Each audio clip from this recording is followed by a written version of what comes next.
Hello बच्चों, कैसे हैं आप सब। आइए हम लोग पढ़ रहे हैं 9th क्लास की मैथ। और फ्रेंड्स अब चैप्टर स्टार्ट हो रहा है 1.4। तो फ्रेंड्स हम लोग 1.3 तक पूरा क्लियर कर चुके हैं। अब देख लेते हैं 1.4 में कौन कौन से क्वेश्चन दिए गए हैं।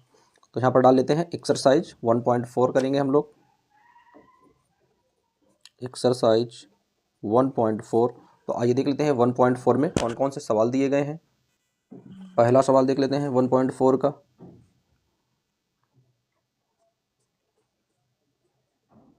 तो दोस्तों पहला क्वेश्चन क्या दिया गया है, आइए देख लेते हैं पहला क्वेश्चन क्या है।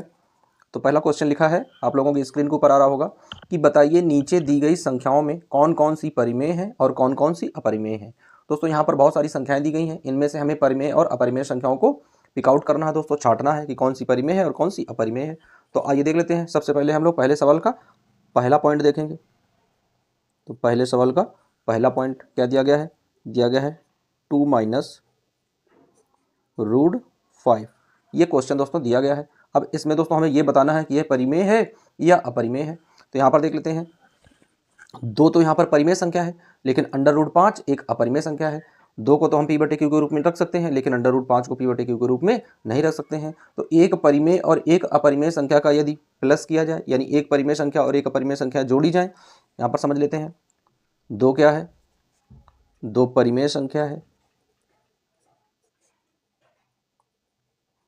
दो क्या है, परिमेय संख्या है, क्योंकि इसे हम लोग लिख सकते हैं पी बटे क्यू के रूप में। लेकिन साथ में क्या दिया गया है, अंडर रूट 5 दिया गया है। अंडर रूट 5 क्या है, यह एक अपरिमेय संख्या है। यह क्या है, यह एक अपरिमेय संख्या है। ऐसे हम पी बटे क्यू के रूप में नहीं रख सकते हैं। अब यहाँ पर कंडीशन क्या है, तो वो हम देख लेते हैं। यदि कोई परिमेय संख्या है, तो यहाँ पर लिखेंगे यदि कोई भी परिमेय संख्या है। ये कुछ फार्मूले हैं, उन्हें हम लोग समझ लेते हैं। यदि किसी परिमेय संख्या का प्लस किसी अपरिमेय संख्या से हो, किसी अपरिमेय संख्या से हो, तो क्या आता है निकल के। यानी एक परिमेय संख्या हो और दूसरी अपरिमेय संख्या हो, तो आंसर में क्या आएगा, अपरिमेय आएगा। अपरिमेय संख्या ही आंसर में बनेगा। तो ये एक क्वेश्चन हमें पता हो गया, एक फार्मूला। फिर दूसरा फार्मूला देख लेते हैं। यदि कोई परिमेय संख्या हो, यदि कोई भी परिमेय संख्या दी गई है, उसका यदि हम लोग माइनस करते हैं, यानी घटाते हैं, किससे, अपरिमेय संख्या से। अपरिमेय संख्या से, तो फिर क्या होता है, तो दोस्तों जब कोई परिमेय संख्या अपरिमेय संख्या से घटाते हैं, तो वहां पर भी क्या हमें प्राप्त होता है, अपरिमेय संख्या। अपरिमेय संख्या, अपरिमेय संख्या। उसके बाद में दोस्तों जब गुणा करते हैं, भाग करते हैं, तो वो कंडीशन पर डिपेंड करता है, किस तरीके की कंडीशन है। तो आइए यहाँ पर पहला क्वेश्चन देख लेते हैं। तो दोस्तों पहला क्वेश्चन क्या है, दो तो यहाँ पर परिमेय संख्या दी गई है। पहले क्वेश्चन में क्या है, 2 माइनस अंडर रूट 5। अब इसको हमें बताना है कि यह परिमेय है या अपरिमेय है। तो दोस्तों दो तो परिमेय है, लेकिन 5 अंडर रूट में है, तो ये अपरिमेय है। तो यहाँ पर हम लोग फार्मूला देख रहे हैं कि यदि किसी परिमेय संख्या से अपरिमेय संख्या घटाते हैं, तो आंसर क्या आता है, अपरिमेय संख्या। तो दोस्तों ये परिमेय है और ये अपरिमेय है। जब दोनों को आपस में घटाया जा रहा है, तो क्या आएगा आंसर, आंसर आ जाएगा अपरिमेय संख्या। तो लिख देंगे यहाँ पर अपरिमेय संख्या। तो इस तरीके से हम लोगों ने पहला क्वेश्चन क्लियर कर लिया। अब आइए देख लेते हैं इसी का दूसरा पार्ट क्या है। दूसरे पार्ट में क्या दिया गया है, तो दोस्तों दूसरा पार्ट देख लेते हैं। दूसरा पार्ट दिया गया है ब्रैकेट में 3 plus under root 23, bracket close है, माइनस फिर से अंडर रूट 23। ये क्वेश्चन दोस्तों दिया गया है। अब हमसे पूछ रहा है कि ये परिमेय है या अपरिमेय है। तो आइए इस क्वेश्चन को हम लोग पहले सॉल्व करेंगे। तो दोस्तों सॉल्व कैसे करेंगे, तो अब हमें ये तो पता है, इस कोष्टक में है तो इसे कोष्टक के बाहर रखेंगे। तो क्या आ जाएगा, यहाँ पर आ जाएगा 3 plus under root 23 minus under root 23। अब हमें ये देखना है कि ये अंडर रूट 23 प्लस में है और ये अंडर रूट 23 माइनस में है। तो जब चिन्ह असमान हो जाएंगे तो चीज़ें क्या होगी, घट जाएंगी, कट जाएंगी। तो दोस्तों ये वाली चीज़ इससे समाप्त हो गई। अब यहाँ पर केवल क्या बचा है, यहाँ पर केवल बचा है 3। और 3 दोस्तों क्या है, 3 को हम लोग कैसे रख सकते हैं, तो 3 को हम लोग रख सकते हैं पी बटे क्यू के रूप में। जो भी 3 दिया गया है 3 ऊपर रख देंगे और 1 नीचे बना देंगे हर के रूप में। तो ये दोस्तों क्या है, तो जब किसी भी संख्या को हम लोग p बटे q के रूप में रख सकते हैं तो वह संख्या क्या बन जाती है, वह संख्या बन जाती है दोस्तों, यानी 3 कौन सी संख्या है, तो दोस्तों ये जो संख्या दी गई है, ये यहाँ पर जो दोस्तों ये पूरा दिया गया है, ये पूरा है परिमेय संख्या का, परिमेय संख्या। और फ्रेंड्स ये 3 कहाँ से आया, ये 3 आया है इसको सॉल्व करने पर, हल करने पर। तो जब हम इसको सॉल्व किए तो क्या मिला, 3, 3 कैसी संख्या, परिमेय संख्या है। तो दोस्तों दूसरा पार्ट हमें क्या मिल गया, दूसरा पार्ट हमें मिल गया परिमेय संख्या के रूप में। अब आइए बढ़ते हैं, देख लेते हैं इसी का तीसरा पार्ट, कि इसका तीसरा पार्ट किस तरीके से सॉल्व होगा। तो तीसरा नंबर डाल लेते हैं दोस्तों, तीसरा नंबर सवाल क्या है फ्रेंड्स, सवाल दिया गया है 2 अंडर रूट 7 बटे 7 अंडर रूट 7। और दोस्तों ये पूछ रहा है कि ये संख्या, ये बताइए कि ये परिमेय संख्या है या फिर अपरिमेय संख्या है। तो आइए इसे सॉल्व करते हैं। तो दोस्तों जब इसको हम लोग सॉल्व करेंगे तो क्या लिखेंगे, 2 अंडर रूट 7 अपॉन में 2 अंडर रूट 7, दोस्तों 2 नहीं 7 है यहाँ पर, यानी 7 अंडर रूट 7। अब दोस्तों यहाँ पर भी अंडर रूट 7 है, यहाँ पर भी अंडर रूट 7 है, तो भाग के रूप में तो ये दोनों अंडर रूट से अंडर रूट समाप्त हो जाएंगे। तो जब ये दोनों अंडर रूट से अंडर रूट समाप्त हो जाएंगे तो बचेगा क्या, तो दोस्तों यहाँ पर बचेगा, ऊपर 2 बचेगा और नीचे 7 बचेगा। तो अब ये संख्या कैसी है, तो दोस्तों ये संख्या कैसी है, इस संख्या को हम लोग समझ लेते हैं। तो दोस्तों इस संख्या को तो हम लोग p बटे q के रूप में रख सकते हैं, किस तरीके से, यानी 2 बटे 7 के रूप में, p का मान 2, q का मान 7। तो अब ये संख्या किस तरीके की हमें प्राप्त हो गई, तो दोस्तों ये संख्या बन जाएगी परिमेय संख्या, क्योंकि जिन संख्याओं को हम लोग p बटे q के रूप में रख सकते हैं उन संख्याओं को हम लोग क्या बोलते हैं, परिमेय संख्याएं कहते हैं। तो ये वाला दोस्तों जो तीसरा पॉइंट है, तीसरा पॉइंट क्या हो जाएगा, यह हो जाएगा परिमेय संख्या का। अब आइए देख लेते हैं इसी का चौथा पॉइंट, कि इसका चौथा पॉइंट क्या होगा। बहुत ही इंपॉर्टेंट क्वेश्चन है फ्रेंड्स, देख लेते हैं। चौथा पॉइंट दोस्तों है 1 बटे अंडर रूट 2। दोस्तों क्या है, 1 बटे अंडर रूट 2। तो हमें भी इसे पहचानना है। तो दोस्तों यहाँ पर ये संख्या रूट में है और यह पूर्ण वर्ग संख्या भी नहीं है 2, जो इसका हम लोग वर्गमूल निकाल सकें। तो जो संख्याएं रूट में होती हैं, जो संख्याएं अंडर रूट के अंदर होती हैं और उनका पूर्ण वर्ग नहीं बनता है, तो दोस्तों वो संख्याएं कैसी कहलाती हैं, वो संख्याएं कहलाती हैं अपरिमेय संख्या। तो उपर्युक्त जो ये संख्या दी गई है फ्रेंड्स, इस संख्या को हम लोग क्या बोलेंगे, इस संख्या को हम लोग बोलेंगे अपरिमेय संख्या। तो लिख देंगे दोस्तों यहाँ पर, यह संख्या कैसी संख्या है, यह संख्या एक अपरिमेय संख्या है। तो फ्रेंड्स इस तरीके से हम लोगों ने इसके 4 पॉइंट सॉल्व कर लिए। अब देख लेते हैं इसका 5वां पॉइंट किस तरीके से सॉल्व करेंगे। अब देख लेते हैं, अगला क्वेश्चन दिया गया है 5वां क्वेश्चन क्या है, तो दोस्तों 5वें क्वेश्चन में दिया गया है 2 पाई। क्या दिया गया दोस्तों, 2 पाई दिया गया है। अब हमें बताना है कि यह परिमेय है या अपरिमेय है। तो आइए देख लेते हैं। 2 यहाँ पर क्या है, तो दोस्तों 2 जो है वह एक परिमेय संख्या है, परिमेय संख्या है। और दोस्तों पाई क्या है, पाई तो आप सब लोग जानते हैं, यह एक अपरिमेय संख्या है। कैसी संख्या है बच्चों, अपरिमेय संख्या है। अब यदि हमें, अभी आप लोगों को हमने बताया था, यदि एक परिमेय संख्या से दूसरी परिमेय संख्या को घटाते हैं तो संख्या क्या प्राप्त होती है, अपरिमेय। यदि एक परिमेय संख्या से दूसरी परिमेय संख्या को जोड़ते हैं तो क्या प्राप्त होता है, अपरिमेय संख्या। दोस्तों यहाँ पर एक परिमेय संख्या को जब दूसरी परिमेय संख्या से गुणा कर रहे हैं तो क्या प्राप्त होगा, तो अपरिमेय संख्या ही आएगा दोस्तों। चाहे 1 पाई हो चाहे 2 पाई हो, दोस्तों क्या आ जाएगा, अपरिमेय संख्या हो जाएगी। तो यहाँ पर क्या लिखेंगे, 2 पाई क्या है, तो दोस्तों 2 पाई भी क्या है, ये भी एक अपरिमेय संख्या है। तो यहाँ पर लिख देंगे अपरिमेय संख्या। तो इस तरीके से हम लोगों ने पहला दोस्तों क्वेश्चन है, वो पहला क्वेश्चन हम लोगों ने क्लियर कर लिया है। अब आइए देख लेते हैं इसी का दूसरा क्वेश्चन, कि दूसरा क्वेश्चन किस तरीके से सॉल्व होगा, उसको हम लोग कैसे लगाएंगे। तो दोस्तों जैसा कि आप लोग अपनी स्क्रीन के ऊपर देख पा रहे हैं, क्या लिखा है क्वेश्चन। तो दोस्तों क्वेश्चन दिया गया है कि निम्नलिखित व्यंजकों में से प्रत्येक व्यंजक को सरल कीजिए। फ्रेंड्स क्वेश्चन लिखा है कि निम्नलिखित व्यंजकों में से प्रत्येक व्यंजक को हमें क्या करना है, सरल करना है। तो आइए यहाँ पर डाल लेते हैं। क्वेश्चन नंबर कौन सा है दोस्तों, तो क्वेश्चन नंबर है दूसरा। और दूसरे का दोस्तों कौन सा है, इसमें भी 4 पॉइंट दिए गए हैं दोस्तों, 4 क्वेश्चन दिए गए हैं। तो आइए पहला देख लेते हैं कि पहला क्वेश्चन क्या है और फिर उस क्वेश्चन को हम लोग सॉल्व करेंगे। तो दोस्तों यहाँ पर दिया गया है 3 है, प्लस है, √3 है, ब्रैकेट बंद है, दूसरे ब्रैकेट में 2 है, प्लस है और √2 है। अब आइए इस क्वेश्चन को हम लोग सॉल्व करने का प्रयास करते हैं भाई। तो इस क्वेश्चन को जब हम लोग सॉल्व करेंगे तो कैसे रखेंगे, दोनों अंडर रूट के दोस्तों, जो दोनों अंडर रूट जो संख्याएं हैं कोष्टक के अंदर है उन्हें कोष्टक से बाहर निकालेंगे। और दोस्तों हमें करना क्या है, इनका मल्टीप्लाई करना है, गुणा करना है। तो क्या लिखेंगे, 3 प्लस √3, यहाँ पर इंटू का चिन्ह लगाएंगे और यहाँ पर लिखेंगे 2 प्लस √2 और ऐसे करके इसे लाइन खींच देंगे। अब फ्रेंड्स हम लोग जब गुणा प्रारंभ करेंगे तो जब हम लोग वैसे गुणा करते हैं, वैसे गुणा के प्रश्नों को सॉल्व करते हैं तो इकाई के स्थान से गुणा करते हैं। लेकिन जब दोस्तों इस तरीके से हम लोग गुणा करेंगे, इन संख्याओं का आपस में गुणा कराएंगे तो हम लोग इस साइड से गुणा करना प्रारंभ करेंगे। तो आइए प्रारंभ करते हैं। क्या लिखेंगे दोस्तों? 2 का गुणा करेंगे 3 में तो आ जाएगा 2 3 6, प्लस का चिन्ह है, प्लस का चिन्ह लगाएंगे। अब दोस्तों 2 का गुणा करेंगे हम लोग √3 में, अब क्या आएगा? क्या 2 तिहाई 6 आएगा? आइए यहाँ पर समझ लेते हैं। इस तरीके की चीज़ों को हम लोग साथ में समझते चलेंगे। दोस्तों यदि कभी भी 2 का हमें यदि गुणा करना पड़े √5 में तो दोस्तों क्या करेंगे? सदैव यहाँ पर 1 माना जाता है।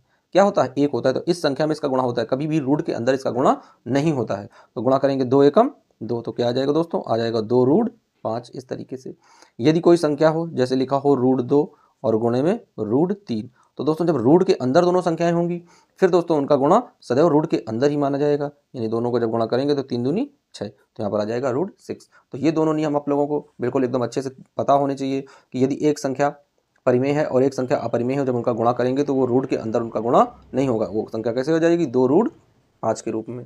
दोस्तों जब 2 रूट की ही संख्याएं होंगी, यानी 2 अंडर रूट संख्याओं का जब गुणा करेंगे तो उनका अंदर अंदर गुणा हो जाएगा। अब दोस्तों इसी क्रम में और देख लेते हैं। यदि कोई इस तरह का और सवाल दिया होता, जैसे दिया होता 2√3 और गुणे 3√5, इस तरह से दिया होता, तब क्या करते?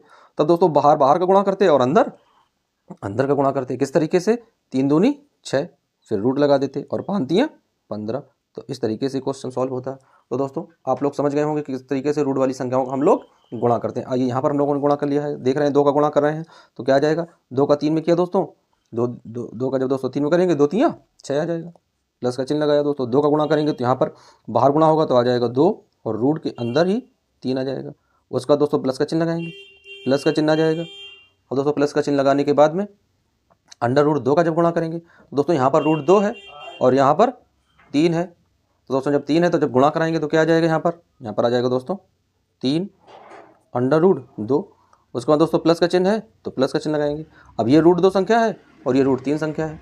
दोस्तों जब गुणा कराएंगे आपस में, अब दोस्तों यहाँ पर देख लेते हैं, जब √2 है दोस्तों, यहाँ पर √3 है, गुणा करेंगे तो दोनों रूट का अंदर है, दोनों रूट में संख्याएं हैं तो गुणा आ जाएगा दोस्तों, क्या हो जाएगा? रूट बनाएंगे यहाँ पर और 3 दूनी 6 आ जाएगा। तो दोस्तों इस तरीके से हम इन संख्याओं का गुणा कर लेते हैं। तो आइए अब इसका आंसर रख देते हैं। पहला क्वेश्चन हम लोगों ने सॉल्व किया और इसका आंसर क्या आया बनकर? तो दोस्तों इसका आंसर तो यही आ रहा, क्या है? 6 है, प्लस है 2√3 है, प्लस 3√2 है, प्लस √6 है। तो दोस्तों इस तरीके से हमने इस क्वेश्चन को सॉल्व कर लिया। अब आइए देख लेते हैं इसी का दूसरा भाग। दोस्तों दूसरा पॉइंट किस तरीके से हम लोग सॉल्व करेंगे।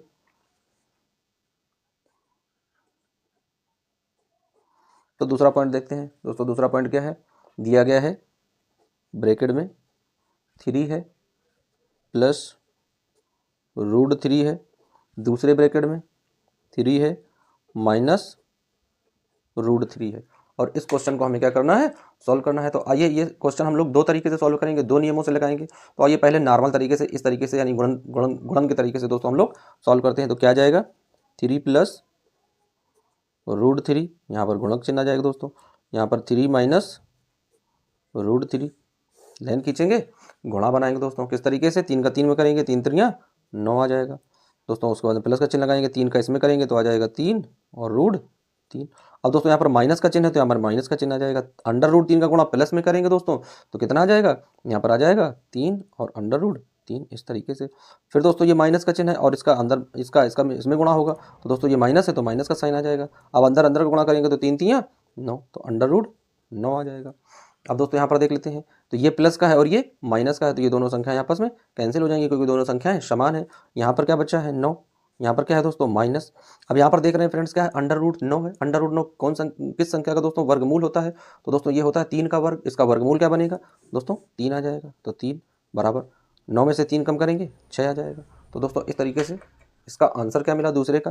दोस्तों दूसरे का इसका आंसर आ गया 6। कितना प्राप्त हो गया दोस्तों आंसर इसका?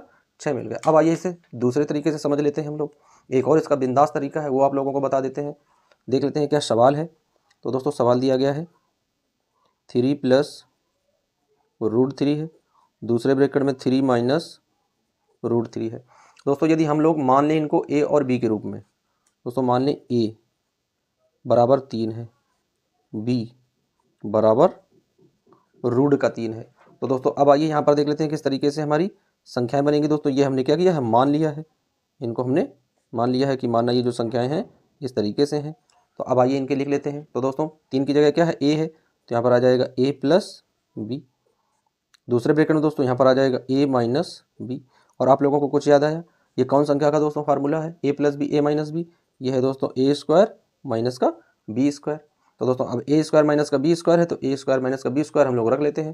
तो a का मान क्या है, तो दोस्तों a का मान तो 3 दिया गया है, 3 रखेंगे, स्क्वायर करेंगे, माइनस यहाँ पर दोस्तों b का मान, तो b की जगह दोस्तों 3 है, तो 3 का क्या करेंगे, कोष्टक में रखेंगे, स्क्वायर कर देंगे। अब दोस्तों जब गुणा करके रखेंगे तो 3 का वर्ग कितना हो जाएगा, 9, माइनस अब दोस्तों यहाँ पर करेंगे तो अंडर रूट 3 गुणे अंडर रूट 3, यानी दोस्तों यहाँ पर देख लेते हैं जब अंडर रूट की दो संख्याएं हैं यानी अंडर रूट 3 और गुणे अंडर रूट 3, तो दोस्तों जब गुणा करेंगे तो आ जाएगा अंडर रूट 9। और अंडर रूट 9 कौन संख्या का वर्गमूल होता है दोस्तों, तो ये 3 का वर्ग होता है, तो इसका वर्गमूल 3 आ जाएगा। तो दोस्तों यहाँ पर क्या आ जाएगा, 3 आ जाएगा, बराबर 9 में से 3 घटाएंगे फ्रेंड्स, कितना आंसर आ जाएगा, 6। तो इस तरीके से भी आंसर 6 आ गया और उस तरीके से भी आंसर 6 आ गया। यानी दोनों नियमों से आप लोगों को हमने समझा दिया कि जहाँ पर हम लोग नियम उचित समझेंगे वहाँ पर दोस्तों हम लोग नियमों को यूज करेंगे, और जहाँ पर दोस्तों नियमों को हम लोग यूज नहीं कर सकते हैं वहाँ पर हम लोग डायरेक्टली क्या करेंगे भाई, गुणा कराएंगे। जब कोई सारा नहीं बचेगा फ्रेंड्स तो हम लोगों को गुणा करना पड़ेगा। आइए बढ़ते हैं नेक्स्ट क्वेश्चन की ओर। अब आइए दोस्तों देख लेते हैं क्वेश्चन नंबर तीसरा इसी का। तो क्वेश्चन नंबर तीसरा फ्रेंड्स क्या है, दिया गया है, ब्रैकेट है, अंडर रूट में 5 लिखा है, प्लस का साइन है, अंडर रूट में 2 लिखा है और इसी का स्क्वायर है। अब दोस्तों इस सवाल को हमें सॉल्व करना है। तो फ्रेंड्स इसी का स्क्वायर का मतलब क्या है, इसे यदि हम लोग a मान लें और इसे हम लोग b मान लें तो ये हो जाएगा a प्लस बी का होल स्क्वायर बन जाएगा। तो आइए यहाँ पर हम लोग रख लेते हैं कि अंडर रूट 5 का मान a है, अंडर रूट 2 का मान b है। तो दोस्तों अब इसे जब रखेंगे हम लोग, ये हमने मान लिया है, तो कितना आ जाएगा,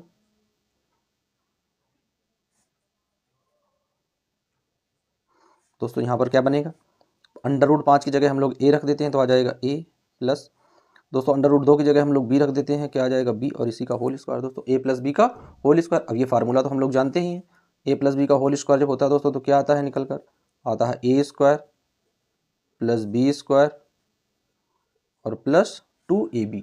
तो दोस्तों सभी के मान रख देते हैं, a है तो a का मान a बराबर क्या है, अंडर रूट 5 है, तो a की जगह हम लोग अंडर रूट 5 रखेंगे, इसका स्क्वायर बना देंगे, प्लस b है तो b की जगह भी दोस्तों क्या रखेंगे, अंडर रूट 2 रखेंगे, इसका स्क्वायर बना देंगे, प्लस उसके बाद में 2 गुणे a की जगह अंडर रूट 5 रखेंगे, गुणे b की जगह अंडर रूट 2 रखेंगे। अब इनका गुणा करा लेते हैं दोस्तों।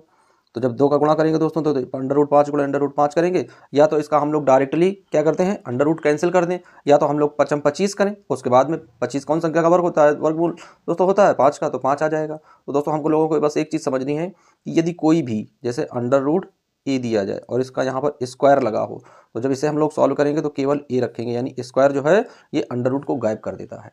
स्क्वायर के पास जो ताकत होती है बच्चों, वो क्या करता है, इस रूट को गायब कर देता है, जादू दिखा देता है। तो ये रूट जो है एकदम फुर्र से उड़ जाता है, गायब हो जाता है। तो अब आइए यहाँ पर भी हम लोग जादू करते हैं। तो जब यहाँ पर ये स्क्वायर लगा है तो ये क्या करेगा, स्क्वायर इस रूट को उड़ा देगा, तो यहाँ पर क्या बचेगा, केवल 5, प्लस ये वाला भी स्क्वायर लगा है तो अभी इस वाले रूट को उड़ा देगा, क्या बचेगा, प्लस का 2, प्लस अब यहाँ पर कहीं पर स्क्वायर नहीं लगा है दोस्तों, तो यहाँ पर हम ये रूट को नहीं उड़ा सकते हैं। बस हमें एक चीज़ ध्यान देनी है, जो इस तरीके से आप लोग यहाँ भी ये रूट उड़ाने लगो, यहाँ पर रूट नहीं उड़ेंगे, यहाँ पर रूट की जगह रूट ही आएगा। प्लस का चिन्ह है, प्लस का चिन्ह रख दिया दोस्तों, 2 है तो यहाँ पर भी क्या दोस्तों, जैसे इस तरह से कोई भी संख्या लिखी है, कोई भी रूट के अंदर यदि इस तरह की संख्या लिखी है और बाहर यदि कोई संख्या नहीं होती तो वहाँ 1 की संख्या हम लोग मानते हैं कि इस रूट के बाहर सदैव 1 की संख्या होती है, और यह 1 की संख्या हिडन होती है, यानी कि छिपी होती है। तो आप देख लेते हैं, यहाँ पर दिया गया है 2 से गुणा करेंगे तो 2 एकम 2, 2 एकम 2, यानी यहाँ पर तो 2 की जगह 2 आ जाएगा, अंडर रूट की जगह अंडर रूट लगाएंगे दोस्तों। अब यहाँ पर अंडर रूट 5 है, यहाँ पर अंडर रूट 2 है। अब अंडर रूट की आपस में बात है, यानी दोनों एक ही बरादरी के मिल रहे हैं, इस पर भी रूट लगा है, इस पर भी रूट लगा है। अब तो कोई इसमें समस्या है नहीं, दोनों को दोस्तों किसी भी प्रकार की दोनों कोई समस्या नहीं होनी चाहिए, दोनों एक ही जात के हैं, तो आपस में गुणा करा लेंगे। क्या करेंगे, 5 दूनी 10, तो यहाँ पर आ जाएगा 10। तो अब देख लेते हैं, इनको हम लोग जब जोड़ कर रखते हैं तब क्या निकलता है। तो दोस्तों यहाँ पर जोड़ेंगे तो आ जाएगा 5 और 2 7, ये वाली संख्या तो जुड़ जाएंगी। तो दोस्तों आ जाएगा 5 और 2 7 प्लस, लेकिन ये 2 नहीं इसके साथ में जुड़ेगा। क्यों नहीं जुड़ेगा, क्योंकि इसके साथ में रूट शामिल है। इन संख्याओं के साथ में रूट शामिल नहीं है तो ये अलग रखी जाएंगी, जिसके साथ रूट शामिल है वो रूट के साथ ही रहेगा। तो यहाँ पर आ जाएगा 2 और रूट यहाँ पर रूट की जगह लगा रहेगा, ये आ जाएगा अंडर रूट 10। तो दोस्तों इस तरीके से इस सवाल को हम लोगों ने सॉल्व कर लिया भाई। मज़ा आ गया, एकदम से इजी स्टेप में आप लोगों को बताया गया है। तो इसका आंसर रख लेते हैं, क्या है आंसर दोस्तों? 7 + 2√10। तो ये इसका आंसर आ गया। अब दोस्तों आइए देख लेते हैं इसे दूसरे तरीके से भी आप लोगों को समझा देते हैं कि यदि आप लोगों को ये तरीका समझ में ना आया हो तो एक और तरीका है हमारे पास, वो तरीका शायद समझ में आ जाए। तो आप लोगों को दोनों तरीका बताते हैं। तो दोस्तों दोनों तरीका देख लेते हैं। क्या है? ब्रैकेट में दिया गया है √5 + √2 का होल स्क्वायर। दोस्तों ये दिया गया है। इस स्क्वायर का मतलब होता है कि यही संख्या 2 बार लिखी गई है। दोस्तों इस स्क्वायर का मतलब क्या होता है कि यही संख्या 2 बार लिखी गई है। यानी इसका मतलब ये है दोस्तों कि ये जो 5 है ये √5 + √2 एक बार ऐसे है और एक बार √5 और प्लस √2। इस तरीके से ऐसे संख्या ये 2 बार लिखी गई है। तो दोस्तों जब इस तरह की संख्याएं लिखी जाती हैं तो हम लोग क्या करा देते हैं भाई? गुणा करा देते हैं, जैसा कि हम लोग पीछे देख चुके हैं।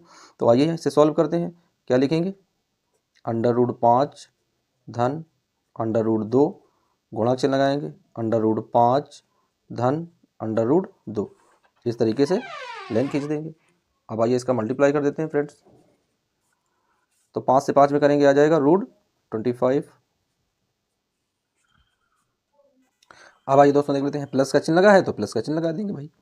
यहाँ पर क्या करेंगे? √5 है, यहाँ पर √2 है, तो इन दोनों का भी आपस में गुणा होगा तो क्या आ जाएगा? 5 दूनी 10, यानी √10 आ जाएगा। फिर से प्लस का चिन्ह लगाएंगे। अब दोस्तों 2 का गुणा करेंगे 5 में, तो फिर से √, मिले तो यहाँ भी दोनों का गुणा होगा तो 5 दूनी 10, तो यहाँ से फिर भी कितना मिल जाएगा? √10 प्लस। अब √2 का √2 में गुणा करेंगे तो दोस्तों कितना आ जाएगा? √2 दूनी 4। अब दोस्तों इसे सॉल्व करते हैं। क्या आ जाएगा भाई? 25 दिया गया। 25 कौन संख्या का दोस्तों वर्गमूल होता है? यानी 5 का होता है वर्ग। तो दोस्तों अंडर है, तो जब अंडर से बाहर निकालेंगे तो 25 दोस्तों 25 की जगह कितना आ जाएगा? 5 आ जाएगा। तो रख लेंगे भैया 5 प्लस। अब यहाँ दोस्तों देख लेना है, हमने आपको बताया था कि रूट के आगे यदि कोई संख्या नहीं होती तो वहाँ पर कितना अंक होता है? 1 होता है। तो यहाँ पर दोस्तों 1 है, लेकिन हम लोगों को दिखाई नहीं पड़ रहा है, लेकिन हम आप लोगों को ऐसे बना कर दिखा देते हैं भाई। हमारे पास कला है, आप लोगों को बना दिया, आप लोग समझ लो। यदि आप लोग ऐसे लिखते हैं तो आप लोगों को सवाल फिर भी गलत नहीं किया जाएगा। लेकिन दोस्तों यहाँ पर लिखा नहीं होता है, हम लोग जान जाते हैं कि यहाँ पर 1 है, लेकिन हम लोग देख नहीं पाते हैं, दिमाग में रखते हैं। दोस्तों जानते हो आप लोग, मैथ में बहुत सारी चीज़ें ऐसी होती हैं जो हम लोग मान लेते हैं कि भाई माना ये संख्या, माना वो संख्या, तो बस इसी तरीके से लगाते हैं। अब ये 1 है और ये 1 है, जब जोड़ेंगे 1 में 1 का गुणा करेंगे तब तो 1 ही आएगा, लेकिन जब 1 में दोस्तों 1 जोड़ देंगे तो क्या आ जाएगा? 2 आ जाएगा। तो 1 और 1 2, यानी 2 और √10 प्लस √4 है, तो जब √4 को खोलेंगे तो 2 का वर्गमूल कितना होता है? 4। √4 का वर्गमूल क्या आ जाएगा? 2 आ जाएगा। 2 रख देंगे। अब दोस्तों यहाँ पर हम लोग क्या करेंगे? जोड़ेंगे तो क्या आ जाएगा दोस्तों? 2 और 5, 5 और 2 7, तो कितना आ गया आंसर? 7 + 2 √10। तो इस तरीके से भी कितना आंसर हमने निकाल लिया? 7 + 2 √5। तो इस तरीके से फ्रेंड्स हम लोग निकाल लेते हैं। अब आइए बढ़ते हैं नेक्स्ट क्वेश्चन की ओर। अब आइए फ्रेंड्स देख लेते हैं क्वेश्चन नंबर 4 इसी का। बहुत ही इंपॉर्टेंट क्वेश्चन है फ्रेंड्स। देख लेते हैं क्वेश्चन नंबर 4 किस तरीके से दिया गया है। तो दोस्तों ये क्वेश्चन दिया गया है, ब्रैकेट है भाई, ब्रैकेट बना लेते हैं। दिया गया है √5 लिखेंगे हम लोग, √5 माइनस √2 माइनस √2, ब्रैकेट क्लोज है। फिर दूसरा ब्रैकेट प्रारंभ है, फिर √5 है, फिर से √5 रखेंगे। उसके बाद दोस्तों फिर से क्या है? प्लस है, फिर से प्लस लगाएंगे भाई, फिर से √2 है, फिर से √2 रखेंगे, इस तरीके से। तो दोस्तों ये सवाल दिया गया है। आइए अभी सवाल को हम लोग सॉल्व कर लेते हैं भाई। बड़ा मज़ेदार क्वेश्चन है ये, देख लेते हैं कैसे सॉल्व करेंगे। तो लिखेंगे इसे हम लोग, तो √5 माइनस √2, यहाँ पर गुणा चिन्ह लगा देंगे, √5 प्लस √2। तो अब आइए इनका गुणा कराते हैं। तो दोस्तों √5 का जब √5 में करेंगे क्या आ जाएगा? 5 25, यानी √25 माइनस जब इसका गुणा करेंगे क्या आ जाएगा दोस्तों? 5 दूनी 10, तो √10 हो जाएगा। अब दोस्तों यहाँ पर करेंगे क्या है? प्लस है, तो यहाँ पर आ जाएगा प्लस का चिन्ह। फिर दोस्तों गुणा करेंगे तो 2 है और ये 5 है, तो 5 दूनी 10, यानी √10। फिर दोस्तों ये माइनस है तो यहाँ पर माइनस का साइन आ जाएगा। गुणा करेंगे 2 दूनी 4, तो आ जाएगा √4। अब दोस्तों हमें देखना है कि ये माइनस के हैं ये प्लस के हैं रूट के अंदर। तो ये दोस्तों 10 प्लस के और ये 10 माइनस के समाप्त हो जाएंगे, आपस में दोनों जूझ जाएंगे, मर जाएंगे, आपस में लड़ेंगे, फाइटिंग करेंगे, एक दूसरे को खत्म कर लेंगे। बचा क्या यहाँ पर? √25। √25 दोस्तों जब इसे सॉल्व करेंगे तो कितने का ये वर्गमूल होता है? ये होता है 5 का। तो क्या आ जाएगा दोस्तों? 5 माइनस ये 4 है, 4 कितने का होता है दोस्तों? 2 का। तो आ जाएगा 2, घटाएंगे, 5 में 2 गया तो इसका आंसर आ जाएगा बच्चों 3। आंसर कितना मिला इसका? 3। बताओ, इतना इजी क्वेश्चन है, इसका आंसर हमें कितना प्राप्त हो गया? 3 लिखेंगे यहाँ पर। भैया आंसर बराबर कितने मिले हमें? 3 मिला। अब आइए इसी सवाल को हम लोग दूसरे तरीके से भी लगाते हैं। एक और तरीका है अपने पास, मज़ेदार तरीका है, आइए उसको भी देख लेते हैं, मज़ा आ जाएगा आप लोगों को। बिल्कुल इजी स्टेप में समझेंगे और एकदम से आनंद लेंगे भाई इस सवाल का। आइए देख लेते हैं। बॉन्डिंग लगा दी गई है कि ये सवाल जो लगा है दोस्तों, ये गुणनखंड विधि है। अब दोस्तों यहाँ पर हम लोग थ्योरिकल विधि यानी हम लोग फार्मूला विधि अपना लेते हैं कि फार्मूला विधि क्या है। तो दोस्तों सवाल आप लोग देख पा रहे हैं, ये लिखा है, मान लेते हैं, मानेंगे √5 बराबर ए और √2 बराबर बी। तो दोस्तों सबके मान रख लेते हैं, क्या आ जाएगा भाई? 5 की जगह हमें ए लिखना है तो आ जाएगा a माइनस बी, और दूसरे कोष्टक में दोस्तों बन जाएगा a प्लस बी। तो दोस्तों जब a minus B a plus B बन गया तो इसका फार्मूला क्या होता है? तो दोस्तों इसका फार्मूला होता है a square minus B square. ये दोस्तों कंडीशन होती है। तो आइए a स्क्वायर कर देते हैं माइनस बी स्क्वायर। तो a का मान कितना है? तो दोस्तों a का मान दिया गया है 5, तो रूट का 5 रखेंगे भैया, इसका स्क्वायर लगा देंगे, माइनस बी की जगह दिया गया है √2 लिखेंगे, इसका स्क्वायर कर देंगे। अब दोस्तों अभी हमने आपको बताया था कि ये जो स्क्वायर होता है ये क्या करता है? रूट को गायब कर देता है। इसके पास जादुई शक्तियाँ होती हैं, जैसे यहाँ पर लगता है स्क्वायर को गायब कर देता है। तो दोस्तों जब गायब, यहाँ पर जब स्क्वायर है तो ये गायब हो जाएगा, तो कितना बचेगा? 5 माइनस ये वाला स्क्वायर इस वाले रूट को गायब कर देगा, कितना बचेगा? 2। घटाएंगे दोस्तों, 5 में से 2 गया 3। और दोस्तों यही आंसर हम लोग यहाँ पर भी निकाल लेते 3 गुणनखंड विधि से, और यही दोस्तों हम लोग फार्मूले वाली विधि से भी निकाल लिए। अब दोनों विधियों में जो भी विधि आप लोगों को समझ में आए, अच्छी लगे, वही विधि का आप लोग इस्तेमाल करें और इन क्वेश्चंस को सॉल्व करें। पेपर में आप कोई भी विधि अपनाते हैं, नंबर आप लोगों को बराबर मिलेंगे, विधियां दोनों सही मानी जाएंगी आप लोगों की। आइए फ्रेंड्स देख लेते हैं क्वेश्चन नंबर तीसरा। तो क्वेश्चन नंबर तीसरा क्या दिया गया है? जैसा कि आप लोग अपनी स्क्रीन के ऊपर देख पा रहे होंगे, लिखा है, आपको याद होगा कि पाई को एक वृत्त की परिधि मान लेते हैं। यानी पाई को यदि हम लोग एक वृत्त की परिधि मान लें और उसके व्यास मान लीजिए d है, यानी उसका जो व्यास है वो d है, के अनुपात से परिभाषित किया जाता है, तो पाई बराबर c/d। दोस्तों क्या है? पाई बराबर c/d है। इस तथ्य का अंतर्विरोध करता हुआ प्रतीत होता है, पाई अपरिमेय है। इस अंतर्विरोध का निराकरण आप किस प्रकार से कर सकते हैं? तो आइए दोस्तों देख लेते हैं भाई किस तरीके से इस क्वेश्चन को हम लोग सॉल्व करेंगे। तो क्या लिखेंगे भाई? क्वेश्चन कौन सा है? तो फ्रेंड्स क्वेश्चन है ये तीसरा। तो लिखेंगे हम लोग यहाँ पर क्वेश्चन नंबर तीसरा। और दोस्तों क्वेश्चन नंबर तीसरा हम लोग सॉल्व करने का भाई प्रयास करते हैं।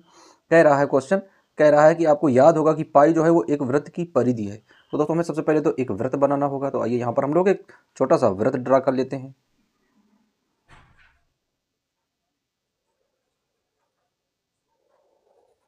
इस तरीके से दोस्तों हम लोगों ने एक वृत्त बना लिया। ये क्या है? ये है वृत्त का केंद्र O। और दोस्तों जब केंद्र O से पृष्ठ के बीच कोई भी पृष्ठ में ऐसे छुआते हैं, जैसे मान लेते हैं ये बिंदु है P, तो OP बराबर ये कहलाती है त्रिज्या। तो दोस्तों त्रिज्या क्या होती है? R से डिनोट करते हैं। और पूरी जो सबसे बड़ी इस तरीके से आर पार, यानी एक छोर से दूसरे छोर तक, यानी ये AP हो जाती है। तो दोस्तों यहाँ पर लिखेंगे हम लोग कि जो OP है ये OP है दोस्तों R, और इसको बोलते हैं क्या? इसको बोलते हैं त्रिज्या। क्या बोलते हैं? त्रिज्या। वहीं दोस्तों जो AP है, AP क्या है? AP है व्यास, और व्यास को काहे से लिखते हैं? स्मॉल वाले d से। तो व्यास लिखा जाता है स्मॉल वाले d से, और OP त्रिज्या लिखी जाती है R से। आइए इनके मान हम लोग रख लेते हैं और इनका निराकरण करते हैं, समझते हैं दोस्तों। तो दोस्तों सबसे पहले तो आप लोग सुनिएगा, जो आप लोग हम बोल रहे हैं उसको बहुत ध्यान से सुनिएगा।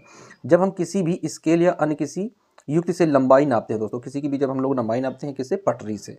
तो दोस्तों जब हम लोग पटरी से लंबाई नापते हैं तो केवल एक सन्निकट मान हमें प्राप्त होता है। तो हम लोग ये अनुभव कर सकते हैं कि C और D जो है वो क्या है? एक अपरिमेय की श्रेणी में आते हैं।